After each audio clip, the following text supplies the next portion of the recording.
Sebelum kalian menonton video kali ini, gue harap untuk bisa subscribe channel kami agar dapat berkembang terus dan memberikan informasi-informasi yang terpenting. Kalian juga akan mengetahui video terupdate dari kami. Terima kasih. Hai Sobat Nguli, ngulas lintas informasi terkini. Apa kabar kalian semua? Saya harap baik-baik semua ya. Saat ini kita akan membahas tentang garda terdepan. Apa sih garda terdepan? Menurut gue, garda terdepan itu adalah orang yang berani berhadapan langsung dengan penderita positif COVID-19. Wow, penjelasannya sangat mengerikan ya. Menurut gue, orang yang ada di garda terdepan itu patut dihargai dan diacungkan jempol keberaniannya. Siapa aja sih orang yang ada di garda terdepan? Orang yang ada di garda terdepan itu yang paling utama dan paling terkena infeksinya adalah suster, dokter, pihak keamanan, polisi, security, ataupun jabatan lain, ABRI misalkan. Dan yang tidak kalah pentingnya juga supir ambulans dan penggali kubur apabila pasien COVID-19 tidak berhasil menyelamatkan jiwanya. Saat ini saya sudah mendapatkan salah satu narasumber, yaitu seorang perawat yang bekerja di salah satu rumah sakit. Kita akan tanya kesan, pesan, ataupun dukanya ketika menghadapi langsung penderita COVID-19 ini. Berikut adalah wawancara gue dengan salah satu suster Maya yang bertugas di salah satu rumah sakit menangani pasien COVID-19 ini. Mbak Maya, gimana kabarnya saat ini? Alhamdulillah, saat ini saya sehat. Sehat ya, alhamdulillah, puji Tuhan ya. Apa sih rahasianya agar tetap sehat waktu menangani melakukan pekerjaan Mbak Maya nih di rumah sakit? Rahasianya apa ya agar tetap sehat gitu? Ya, yang pertama sih kita tetap menjaga imun supaya baik dengan cara berpikir positif, istirahat yang cukup, dan konsumsi makanan yang bergizi. Kalau tips saya sih seperti itu. Setuju benar ya. Memang banyak sih. Sebenarnya bukan garda terdepan aja yang harus begitu ya. Semua masyarakat Indonesia harusnya mengikuti apa yang telah Mbak Maya jelaskan sih. Saya setuju banget.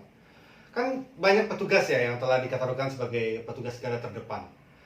Mbak Maya sebagai tenaga medis telah dijuluki dengan petugas garda terdepan dalam menangani COVID. Menurut Mbak Maya merasa bangga dengan sebutan itu apa tidak ya? Sebagai garda terdepan. Saya sendiri sih bangga, ya kan, karena terutama sih bisa membantu orang-orang, apalagi dengan adanya wabah seperti ini. Jadi kita bisa saling lebih erat terhadap pasien, karena kan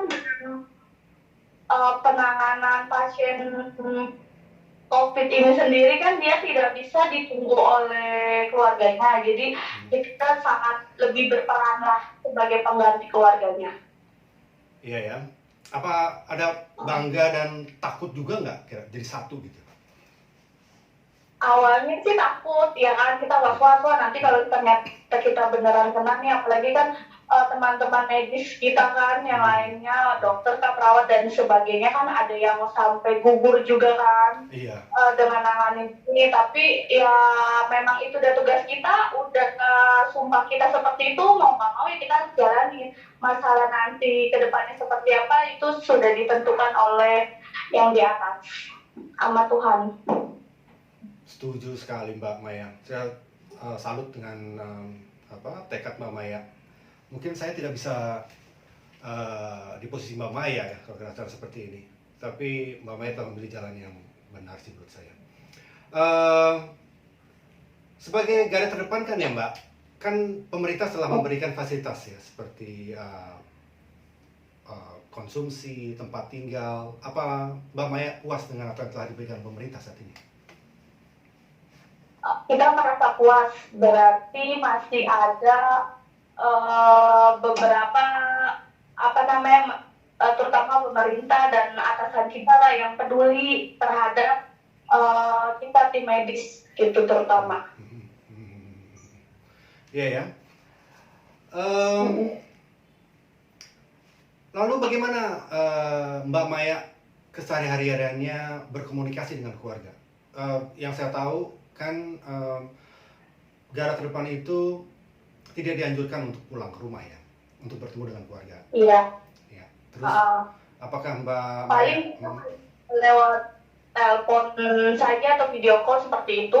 Iya ya, pasti kangen dan rindu sekali dengan keluarga ya. Itu berapa lama tuh Mbak harus menggunakan video call atau telepon berkomunikasi dengan keluarga? Sampai COVID-19 ini mereda atau Mbak dikasih waktu cuti setelah kerja beberapa bulan atau gimana? Kalau di sini sih kita dikasih waktu itu 2 minggu kerja, seminggu libur. Jadi ada kesempatan buat beristirahat, istilahnya karantina diri sendiri. Tapi kan sedangkan kita kan nggak tahu nih kondisi kita dalam keadaan sehat kah atau sudah terpapar kah atau gimana gitu. Sedangkan kan kita pulang yang orang tua atau yang udah tua dari kita itu kan sangat rentan, terus anak kecil juga, makanya lebih baik ya kita berdiam diri di tempat karantina yang sudah disediakan saja. Jadi 2 minggu kerja, 1 minggu tetap tidak bisa bertemu dengan keluarga ya, lebih baik karantina sendiri ya. Iya benar-benar. Ya. Oke, cukup berat juga ya Mbak. Apalagi untuk yang sudah berkeluarga. Rasa kangennya pasti tinggi sekali. Iya. Tapi ngomong-ngomong kalau ditempatkan di hotel atau tempat khusus yang disediakan pemerintah, Mbak Maya diberikan kamar sendiri atau satu kamar berdua atau bertiga atau gimana? Kita sih dapetnya satu kamar berdua, tapi yang tempat tidurnya itu single bed. Apa namanya yang sendiri-sendiri? Single bed ya, sendiri ya, oke. Pada saat istirahat di hotel, berdua misalkan Anda, apa Mbak tidak punya perasaan curiga satu dengan yang lainnya? Apa mungkin teman-teman Mbak Maya satu profesi mungkin mengidap sudah terinfeksi dengan COVID-19 atau mungkin Mbak sendiri juga terjangkit COVID-19 sehingga roommate Mbak itu merasa was-was juga. Apa pernah punya perasaan kayak begitu Mbak?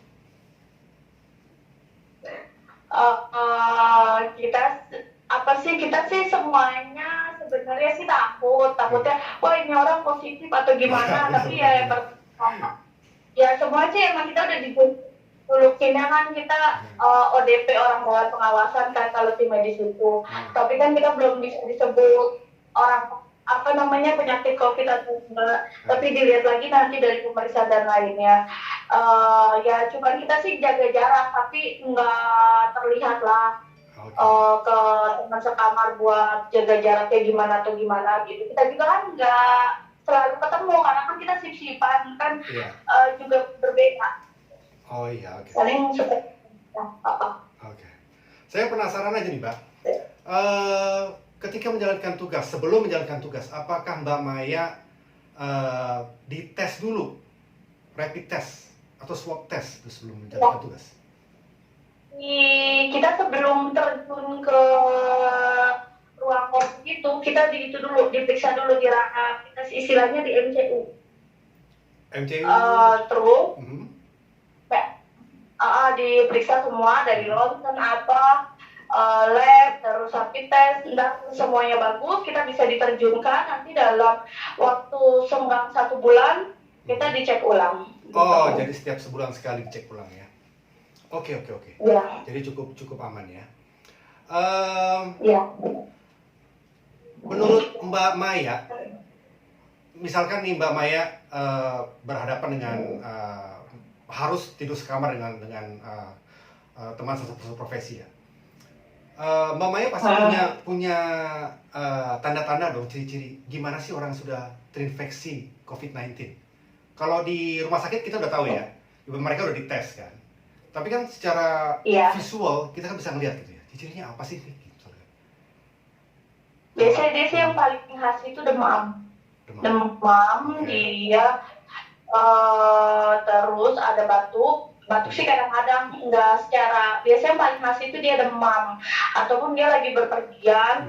Pokoknya dari kita, kalau kita kan nggak berpergian, istilahnya kontak sama pasien, pokoknya 14 hari setelah kita kontak dengan pasien, dia demam, bisa curiga ke dalam situ, atau dia batuk pilek bisa kita curigain ke situ gitu. Oke. Menurut Mbak Maya nih, Mbak Maya pasti udah proteksinya udah kuat sekali ya, pakai masker, pakai kacamata segala macam ya.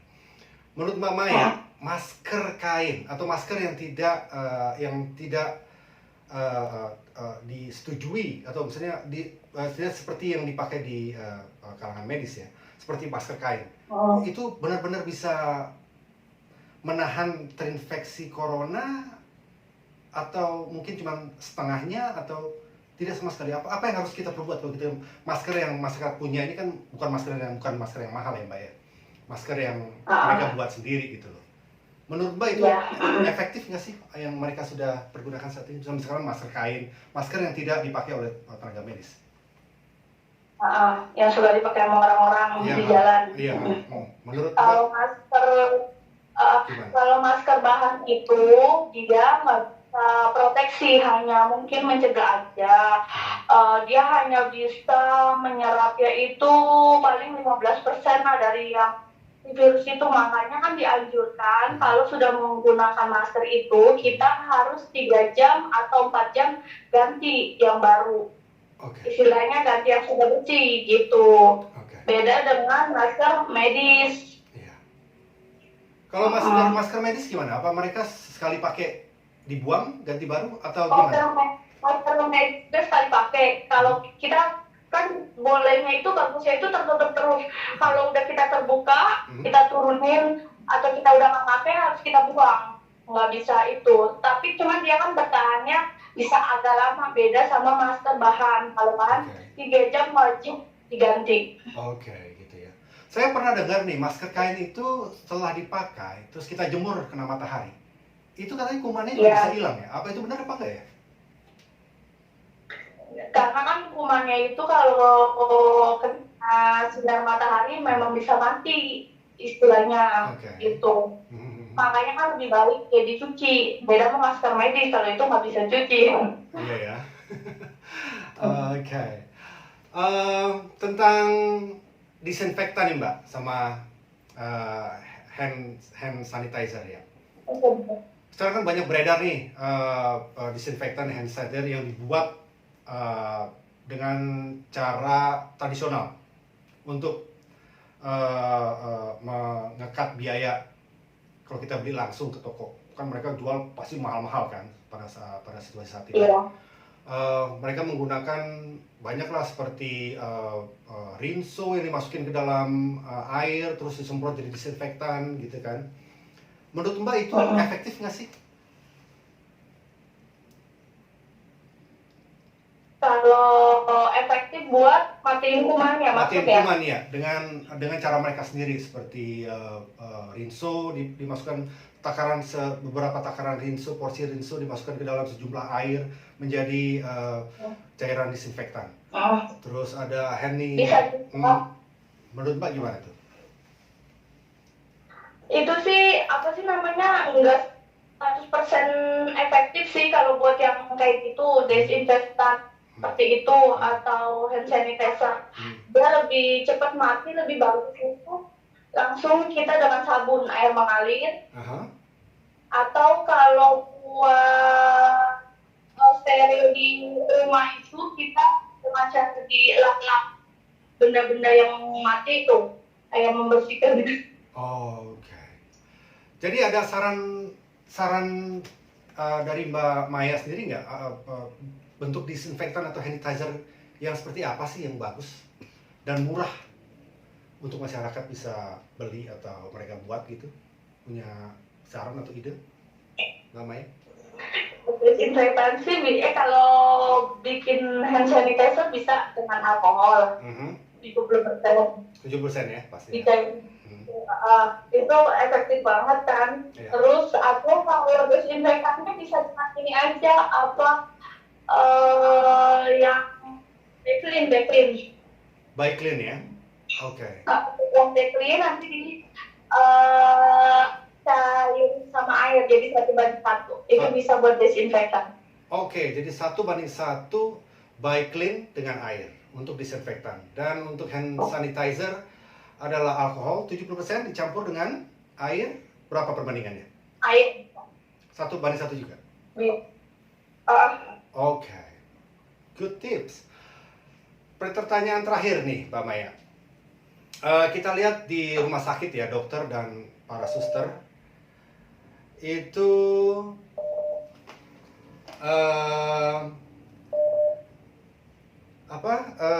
dia pakai baju pelindung komplit ya, masker, terus kacamata, terus APD, serba ketutup tebal berlapis-lapis. Sedangkan di masyarakat memang mereka tidak terlihat di garda terdepan, tapi mereka secara tidak langsung tidak tahu bahwa teman atau orang yang berdiri di depan, di samping, di belakang mereka memang sudah mungkin sudah terinfeksi COVID-19 gitu loh. Tapi mereka hanya memakai masker atau kacamata dan sarung tangan, tidak memakai APD berlapis-lapis ya kan. Menurut Mbak Maya, apakah APD berlapis-lapis itu efektif? Apa sih fungsinya itu APD yang tebal, yang membuat Mbak sendiri untuk ke kamar kecil sangat kesulitan untuk melakukan hal kegiatan yang lain juga mungkin karena situasi temperature yang panas membuat Mbak berkeringat dan tidak nyaman gitu. Menurut Mbak gimana? Apakah itu sangat efektif APD yang berlapis-lapis? Apakah kalau buat kita sih tim kalau buat kita sih tim medis, APD yang itu emang prosedurnya seperti itu, karena kan kita sudah langsung menangani pasien yang positif corona. Beda sama kalau yang orang-orang kayak di jalan, emang sih bagus tuh, dia emang harus menggunakan kacamata, terus masker, atau kalau bisa ada kayak kalau perempuan kan gampang, atau yang muslim pakai kerudung, karena penyebarannya virus itu sendiri dia masuknya melalui hidung, mulut, mata, dan telinga. Oh, bisa masuk ke dalam telinga juga ya? Ya, karena dia melalui lubang itu, makanya efektifnya memang harus tertutup. Beda sama kalau kita ketemu pasien itu langsung, yang pasiennya udah ada pasien positif corona, kalau kita bersentuhan kita bisa kena. Itu makanya memang kita ditutupin semua serapat-rapatnya sampai ke kaki pun gitu.